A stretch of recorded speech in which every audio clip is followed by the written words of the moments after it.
Hello everyone, welcome to commerce classes. आज हम cover करने वाले हैं difference between P&L account and P&L appropriation account. इन डिफरेंस के लिए हम 6 पॉइंट्स देखेंगे। So first point is P&L account जो हम प्रिपेयर करते हैं वो हम ट्रेडिंग अकाउंट के बाद प्रिपेयर करते हैं। दैट मीन्स ट्रेडिंग अकाउंट से हमें जो भी प्रॉफिट या फिर ग्रॉस प्रॉफिट या ग्रॉस लॉस मिलता है उसके थ्रू हम P&L अकाउंट प्रिपेयर करते हैं।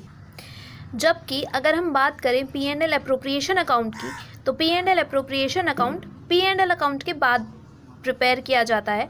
P&L अकाउंट से हमें नेट प्रॉफिट मिलता है और नेट प्रॉफिट के थ्रू हम P&L अप्रोप्रिएशन अकाउंट प्रिपेयर करते हैं। Second point is P&L account से हमें पता चलता है कि हमने कितना प्रॉफिट अर्न किया है या फिर कितना लॉस हुआ है। लेकिन P&L अप्रोप्रिएशन अकाउंट में हमें ये देखने को मिलता है कि जितना भी नेट प्रॉफिट हमें P&L अकाउंट से हुआ है वो किस तरह से डिस्ट्रीब्यूट किया जाएगा पार्टनर्स के बीच में। Third point is P&L account का कोई भी ओपनिंग या क्लोजिंग बैलेंस नहीं होता है, लेकिन P&L अप्रोप्रिएशन का ओपनिंग और क्लोजिंग दोनों बैलेंस हो सकते हैं। Fourth point is P&L account में वो आइटम्स डेबिट किए जाते हैं जो भी एक्सपेंसेस होते हैं, यानी कि सारे के सारे चार्ज अगेंस्ट प्रॉफिट होते हैं।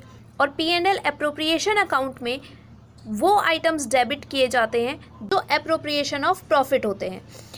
अब आप चार्ज अगेंस्ट प्रॉफिट और अप्रोप्रिएशन ऑफ प्रॉफिट का मतलब समझ लीजिए।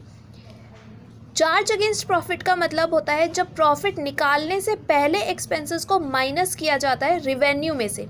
मतलब किसी फर्म के पास रिवेन्यू है और उसमें से फर्म के सारे खर्चे एक्सपेंसेस माइनस कर देते हैं, तब हमें नेट प्रॉफिट मिलता है।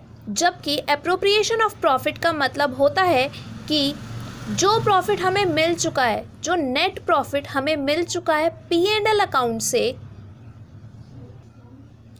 उस नेट प्रॉफिट का बंटवारा या फिर कहें तो डिस्ट्रीब्यूशन ऑफ प्रॉफिट। तो P&L अप्रोप्रिएशन अकाउंट जो होता है वो डिस्ट्रीब्यूशन ऑफ प्रॉफिट का अकाउंट होता है, जबकि P&L अकाउंट जो होता है वो प्रॉफिट को निकालने का अकाउंट होता है।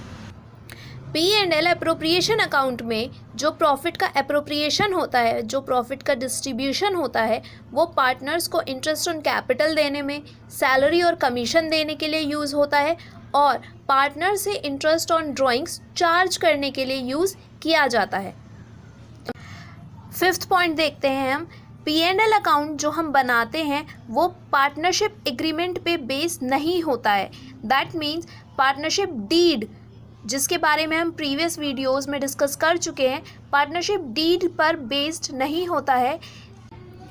P&L अकाउंट में सिर्फ एक ही आइटम ऐसा आता है जो पार्टनरशिप डीड पर डिपेंड होता है। केवल इंटरेस्ट ऑन पार्टनर्स लोन की जो कैलकुलेशन होती है P&L अकाउंट के अंदर, वो पार्टनरशिप डीड के अकॉर्डिंग होती है, पार्टनरशिप एग्रीमेंट के अकॉर्डिंग होती है। लेकिन जब हम बात करते हैं P&L अप्रोप्रिएशन अकाउंट की, तो उसको प्रिपेयर करते हुए हमें पार्टनरशिप एग्रीमेंट का, पार्टनरशिप डीड का ध्यान रखना होता है। That means P&L appropriation account पूरी तरह से पार्टनरशिप एग्रीमेंट पे बेस्ड होता है। Next point is P&L account बनाते हुए मैचिंग प्रिंसिपल फॉलो किया जाता है।